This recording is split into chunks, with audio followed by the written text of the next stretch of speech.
Hidup rakyat di Indonesia semakin sulit dengan meningkatnya pemutusan hubungan kerja, PHK, di berbagai sektor, sementara pemerintah mengklaim pertumbuhan ekonomi tetap stabil. Berikut adalah ringkasan situasi terkini terkait PHK dan dampaknya terhadap masyarakat. Kondisi PHK di Indonesia. Angka PHK yang meningkat. Dari Januari hingga Agustus 2024, sebanyak 46.240 pekerja mengalami PHK, dengan prediksi total PHK bisa mencapai 70.000 hingga akhir tahun. Jakarta mencatat lonjakan PHK hampir 1.000% dibandingkan periode yang sama tahun lalu, dengan 7.469 pekerja ter-PHK. Sektor terdampak. Sektor yang paling banyak melakukan PHK adalah manufaktur, khususnya industri tekstil dan garmen. Di DKI Jakarta, PHK banyak terjadi di sektor jasa, termasuk restoran dan kafe. Penyebab PHK. Banyak perusahaan menghadapi kesulitan finansial dan memilih untuk memangkas karyawan sebagai langkah efisiensi. Kebijakan seperti UU Cipta Kerja dianggap mempermudah proses PHK tanpa adanya jaminan lapangan kerja baru. Dampak sosial dan ekonomi. Informalisasi tenaga kerja.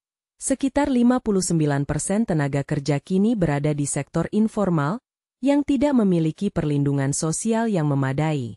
Deindustrialisasi prematur, proporsi sektor industri terhadap PDB menurun dari 22% menjadi hanya 18% dalam satu dekade terakhir, menunjukkan kurangnya investasi baru dan pembangunan pabrik. Beban ekonomi rakyat.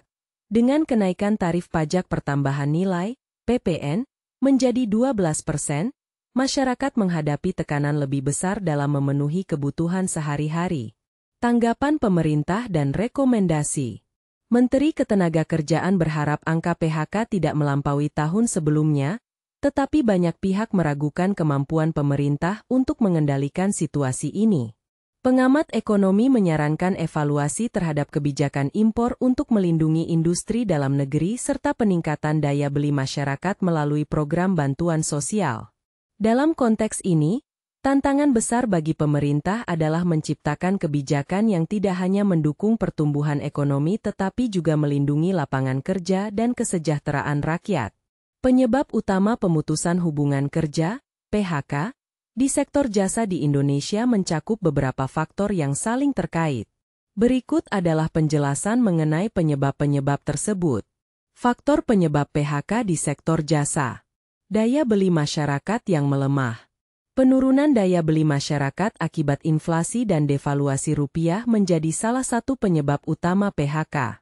Ketika daya beli menurun, permintaan terhadap layanan di sektor jasa juga berkurang, memaksa perusahaan untuk mengurangi jumlah karyawan. Persaingan yang ketat. Banyak perusahaan di sektor jasa tidak mampu bersaing dengan produk dan layanan yang lebih murah dari luar negeri, terutama setelah pandemi COVID-19.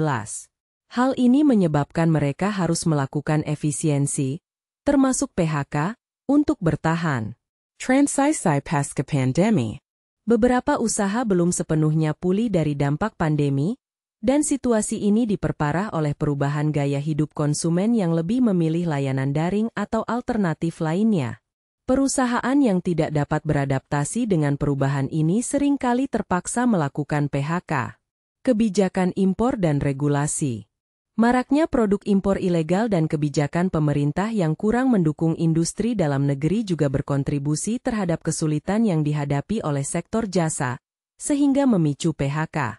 Ketidakpastian ekonomi dan politik. Proses transisi politik dan ketidakpastian ekonomi membuat banyak perusahaan memilih untuk menunda investasi dan pengembangan, yang berdampak pada keputusan untuk mengurangi jumlah karyawan. Kesimpulan. PHK di sektor jasa di Indonesia dipicu oleh kombinasi dari melemahnya daya beli masyarakat, persaingan yang semakin ketat, dampak jangka panjang dari pandemi COVID-19, serta kebijakan pemerintah yang tidak mendukung. Untuk mengatasi masalah ini, diperlukan langkah-langkah strategis dari pemerintah dan pelaku industri untuk meningkatkan daya saing dan perlindungan bagi tenaga kerja. Dampak pemutusan hubungan kerja, PHK, yang terjadi di Jawa Tengah sangat signifikan terhadap perekonomian lokal. Dengan jumlah pekerja yang terkena PHK mencapai 14.712 orang pada tahun 2024, sektor-sektor tertentu, terutama manufaktur dan industri tekstil, mengalami dampak yang lebih besar. Berikut adalah beberapa dampak utama dari PHK terhadap perekonomian lokal di Jawa Tengah. Dampak ekonomi dari PHK di Jawa Tengah. Peningkatan pengangguran. PHK massal menyebabkan angka pengangguran meningkat, yang berkontribusi pada tingginya tingkat kemiskinan di daerah tersebut.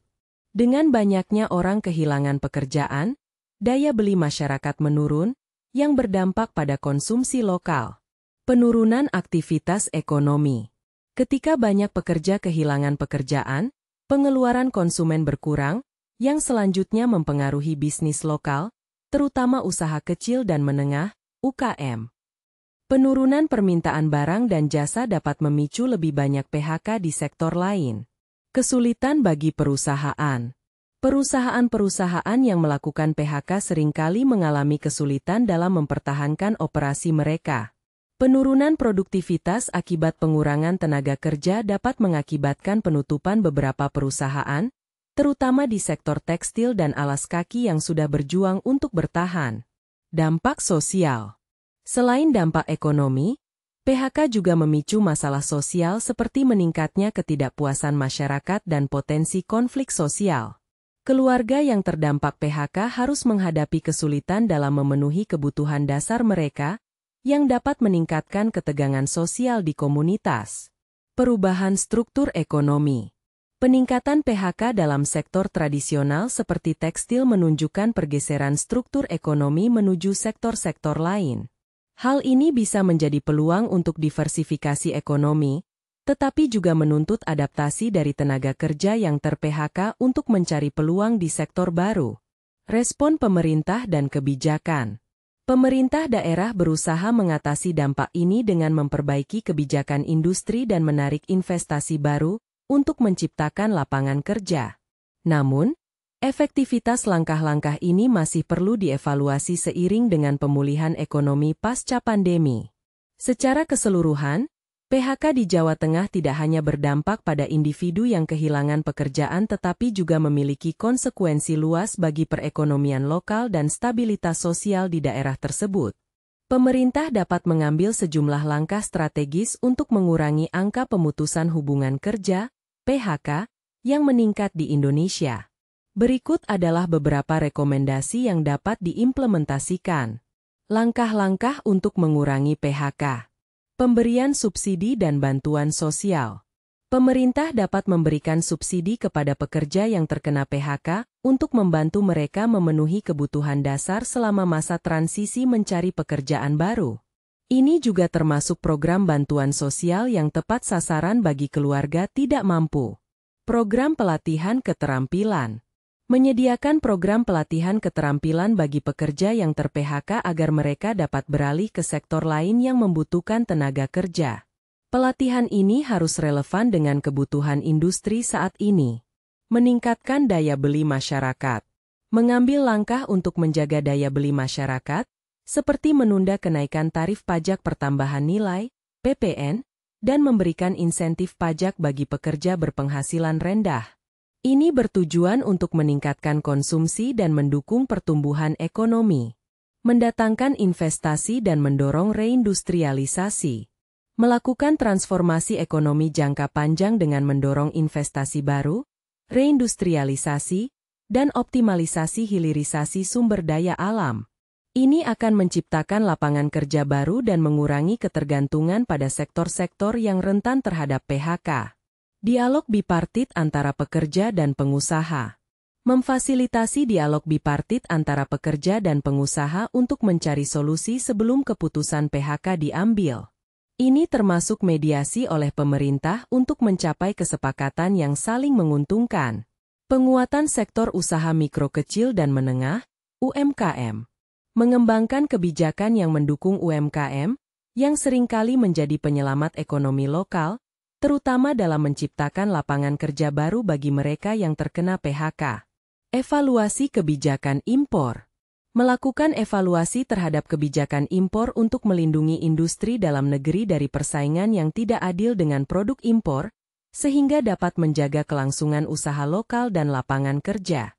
Dengan menerapkan langkah-langkah ini, pemerintah dapat membantu mengurangi dampak negatif dari PHK dan mendukung pemulihan ekonomi secara keseluruhan.